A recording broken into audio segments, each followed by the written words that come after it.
आइए जानते हैं देश दुनिया से जुड़ी 10 बड़ी खबरों के बारे में जो पूजा पर्व से लेकर अर्थव्यवस्था और निवेश तक से जुड़ी हुई है। हमारी पहली खबर संकष्टी चतुर्थी 5 फरवरी को इससे जुड़ी हुई है। 5 फरवरी को संकष्टी चतुर्थी मनाई जाएगी। इस दिन भगवान गणेश की पूजा का विशेष महत्व माना गया है। पंचांग के अनुसार पूजा का शुभ मुहूर्त दिन में रहेगा, जबकि चंद्रमा का दर्शन चंद्रोदय के बाद किया जाएगा। व्रती राहु काल से बचते हुए गणेश पूजा और चंद्र दर्शक कर सुख समृद्धि की कामना करेंगे।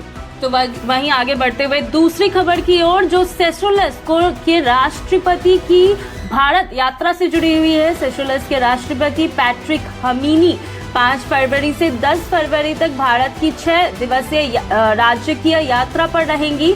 यह दौरा भारत सेशेल्स राजनीति संबंधों के 50 वर्ष पूरे होने के अवसर पर हो रहा है। प्रधानमंत्री नरेंद्र मोदी ने उनकी मुलाकात से जुड़े कुछ मामलों में बातचीत किए जाएंगे, जिसमें रक्षा, समुद्री रक्षा और विकास सहयोग पर चर्चा की बात चल रही है। तो वही आज की तीसरी खबर भारत अमेरिका ट्रेड डील से जुड़ा हुआ है। जी हाँ, भारत यूएस ट्रेड डील के बाद विदेशी निवेशकों का भरोसा बढ़ा है। केमिकल, आईटी, फार्म्स और टेक्सटाइल सेक्टर में बड़े अवसर खुलने की उम्मीद है। तो वहीं शेयर बाजार में निफ्टी और बैंक निफ्टी ने रिकॉर्ड उछाल लगाई है। हालांकि उतार चढ़ाव भी देखने को मिल रहा है। तो वहीं आज की चौथी खबर पीयूष गोयल के बड़े बयान से जुड़ी हुई है। जी हाँ, केंद्रीय वाणिज्य मंत्री पीयूष गोयल ने संसद में कहा है कि अमेरिका के साथ हुई ट्रेड डील में भारत ने अपने संवेदनशील क्षेत्रों की पूरी तरह रक्षा की है। उन्होंने स्पष्ट किया कि इस समझौते से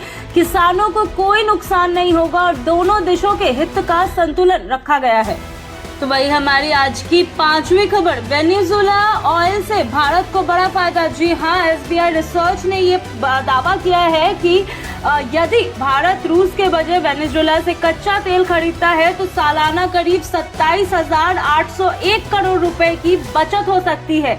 यह फैसला ऊर्जा लागत घटाने और चालू खाते के घाटे को नियंत्रित करने में मददगार रहेगा।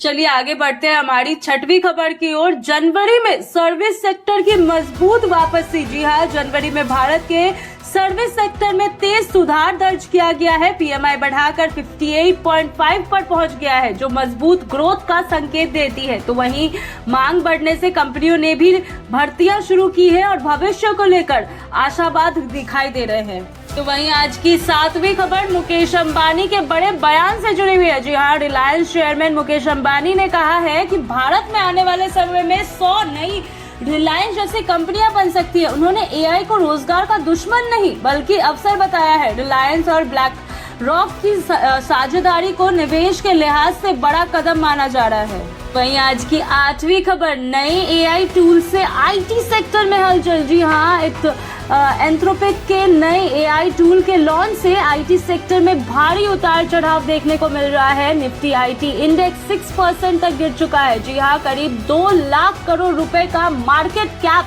साफ हो गया। निवेशकों में चिंता है कि यह तकनीकी परंपरा आईटी जॉब्स को प्रभावित कर सकती है। तो वहीं हमारी आज की 9वीं खबर एनाराग फिकी रिपोर्ट से जुड़ी हुई है। एनाराग फिकी की रिपोर्ट के अनुसार 2030 तक भारत में 2400 से ज्यादा ग्लोबल कैपेबिलिटी सेंटर खुल सकते हैं। इससे करीब 28 लाख नई नौकरियां पैदा होंगी और जीसीसी बाजार का आंकड़ा बढ़कर लगभग 9 लाख करोड़ रुपए हो सकता है। तो वहीं हमारी आज की आखिरी और 10वीं खबर आरबीआई की मौद्रिक नीति बैठक से जुड़ी हुई है। आरबीआई की मॉनिटरी पॉलिसी कमेटी की बैठक शुरू हो गई है। हालांकि रेपो रेट में कटौती की संभावना कम मानी जा रही है। वहीं मध्य प्रदेश पोषक अनाज उत्पादन में देश में तीसरे स्थान पर पहुंच गया है, जहां किसान फिर से मोटे अनाज की खाते और खेती की ओर लौट रहे हैं।